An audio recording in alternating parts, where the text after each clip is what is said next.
आज हम करने वाले एक्सरसाइज 10.2 का क्वेश्चन नंबर 5। क्वेश्चन नंबर 5 क्या कहता है?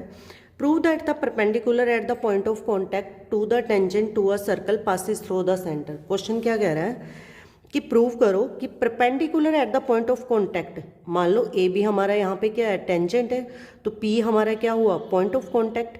इस पॉइंट ऑफ कॉन्टैक्ट पे हमने एक परपेंडिकुलर ड्रॉ किया है ओ पी। आगे क्या बोला है कि tangent to a circle passes through the centre. जो परपेंडिकुलर हमने ड्रॉ किया है वो हमेशा सेंटर से पास होके जाएगा। क्वेश्चन में कहने का मतलब क्या है कि अगर हम किसी टेंजेंट के पॉइंट ऑफ कांटेक्ट पे अगर परपेंडिकुलर ड्रॉ करते हैं तो वो हमेशा सर्कल के सेंटर से पास होकर जाना चाहिए। इसको प्रूव करने के लिए हमने क्या करना है, सबसे पहले हमने गिवन लिखना है। गिवन क्या है, जो हमारी स्टेटमेंट में गिवन है। क्या गिवन है? A B is tangent touches to the circle at P. A B हमारा क्या हुआ, टेंजेंट हुआ, और ये सर्कल को किस पे टच कर रहा है, पी पॉइंट पे। सेकंड, हमने प्रूव क्या करना है, आप ये लाइन क्वेश्चन से लिखोगे, perpendicular at the point of contact to the tangent passes through the centre of a circle. कैसे बना के लिखोगे, परपेंडिकुलर एट पी, पी पे हमने परपेंडिकुलर ड्रॉ किया है, passes through the centre O, कहाँ से पास होगा, सेंटर ओ से पास होगा। हमने ये प्रूव करना। अब इसको प्रूव करने के लिए हमें क्या प्रूव करना होगा, यहाँ पर हमें कॉन्ट्राडिक्शन दिखानी होगी। इसको सोल्व करने के लिए हमने क्या करना होगा, कॉन्ट्राडिक्शन, जैसे हमने फर्स्ट चैप्टर में करते हैं इरेशनल नंबर प्रूव करने के लिए, वहाँ पे भी हम कॉन्ट्राडिक्शन करते हैं, यहाँ पर भी हमने सेम कॉन्ट्राडिक्शन करनी है। अब कैसे कॉन्ट्राडिक्शन करनी है, फिगर पे आ जाओ। फिगर पे हमने क्या कर लिया, मैंने यहाँ पे एक अलग पॉइंट एम मैंने यहाँ पे कंसीडर कर लिया। हम क्या कर लेते हैं, एक अलग नंबर, सॉरी, अब यहाँ पर हमने क्या कॉन्ट्राडिक्शन करनी है, फिगर पे मैं क्या कर लेती हूँ, एक अनदर पॉइंट एम कंसीडर कर लेती हूँ। ओ से एक अनदर पॉइंट एम कंसीडर कर लेती हूँ, और उस एम पॉइंट को मैं क्या कर लेती हूँ, पी से मीट कर देती हूँ।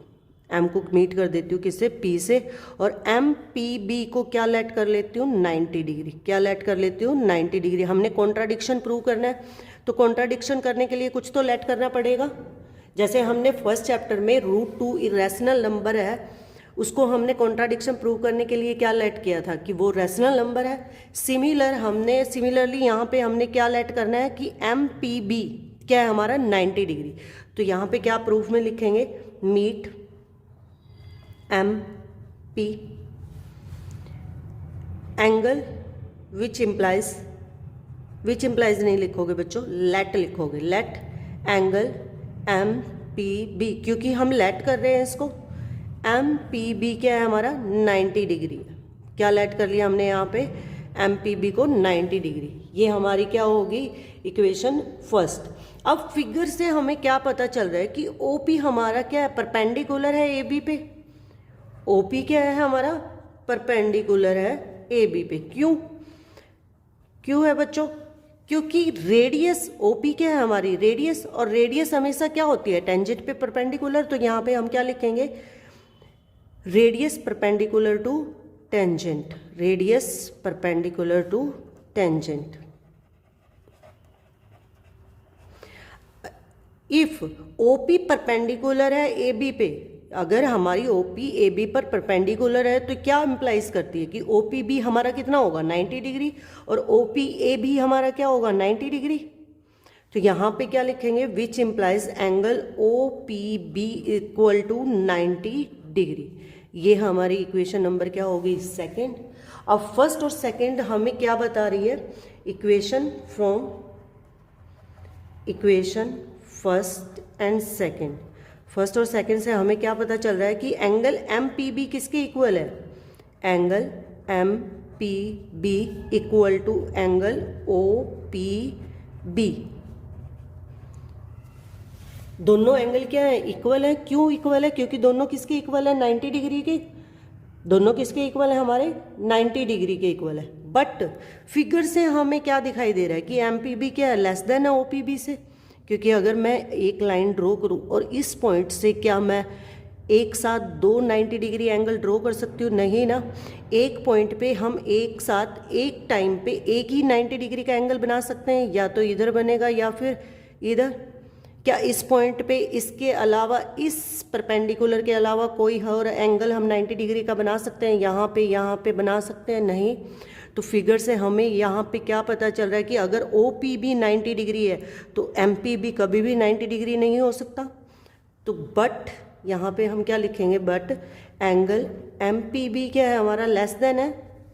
ये 90 डिग्री से क्या होगा? लेस देन होगा। एंगल ओ पी बी, हमारा एंगल एम पी बी क्या होगा? लेस देन होगा angle O P B, which implies angle M P B not equal to angle O P B. ये क्या इम्प्लाइज करता है कि एम पी बी कभी भी एंगल ओ पी बी के इक्वल नहीं होगा, मीन्स 90 डिग्री के इक्वल कभी नहीं होगा। और ये कब पॉसिबल होगा? तो यहाँ पे कॉन्ट्राडिक्शन आ गई। तो यहाँ पे क्या लिखेंगे? Therefore there is a contradiction, there is a contradiction. और ये कब पॉसिबल है? एंगल, अगली लाइन में हम लिखेंगे angle O P B equal to angle M P B equal to 90 degree. कब पॉसिबल होगा? इज ओनली पॉसिबल, क्या लिखेंगे हम? Is only possible. कब पॉसिबल होगा? When O P and M P coincides. जब ये दोनों के दोनों क्या करेंगे? कंसाइड्स करेंगे, कोइंसाइड्स करेंगे। मतलब कि यहाँ पे अगर ओ पी एम पी, मान लो यहाँ पे ओ पी और एम पी, ओ और एम हमारा एक ही पॉइंट होगा, तभी हमारा ओ पी बी और एम पी बी क्या होगा? 90 डिग्री होगा। क्या बनेगा? 90 डिग्री होगा जब ये एक दूसरे से कंसाइड्स करेंगे। ये दोनों पॉइंट क्या करेंगे? एक दूसरे से कंसाइड्स, दोनों एक ही पॉइंट पे होंगे, ये तभी पॉसिबल है। तो अगर यहाँ पे हमारी कंट्राडिक्शन प्रूव हो गई है तो ये हमें क्या बताती है कि परपेंडिकुलर हमेशा क्या होगा? पासिस होगा through the point of centre. तो यहाँ पे हम आंसर में क्या लिखेंगे? Answer hence prove. क्या प्रूव किया है? कि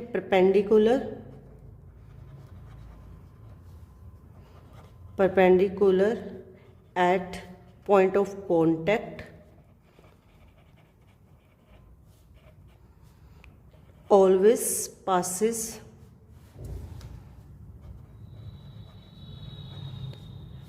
passes through the